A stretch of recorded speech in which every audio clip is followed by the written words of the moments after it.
এভারকেয়ার হাসপাতালের সামনে থেকে যুক্ত হচ্ছেন সহকর্মী সিরাত আল মুস্তাকিম। সিরাত, খালেদা জিয়ার সর্বশেষ কি খবর আছে আপনার কাছে, বিস্তারিত জানান আমাদের।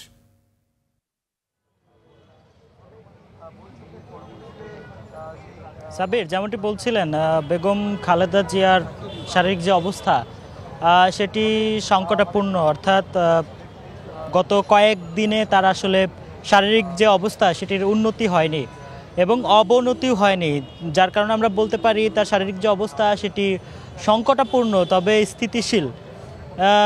একটি বিষয় আমি আপনাকে জানিয়ে রাখি, সেটি হচ্ছে দুপুর ৩টা নাগাদ চীন থেকে আসা বিশেষজ্ঞ ডাক্তারের ৫ জন বিশেষজ্ঞ ডাক্তারের দল কিন্তু এই এভারকেয়ার হসপিটালে ঢুকেছেন এবং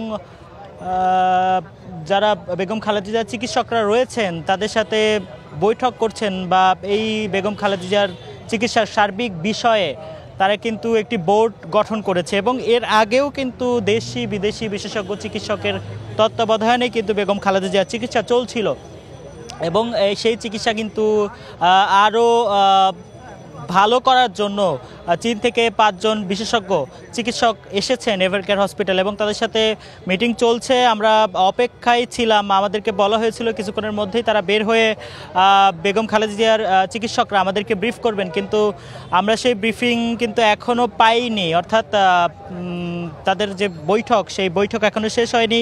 আমরা বাইরে অপেক্ষা করছি এবং বাইরের যে অবস্থা সেই অবস্থা যদি বলতে চাই, বিএনপি সহ তাদের অঙ্গ সহযোগী সংগঠনের নেতাকর্মীরা কিন্তু এই এভারকেয়ার হাসপাতালের সামনে ভিড় করছেন।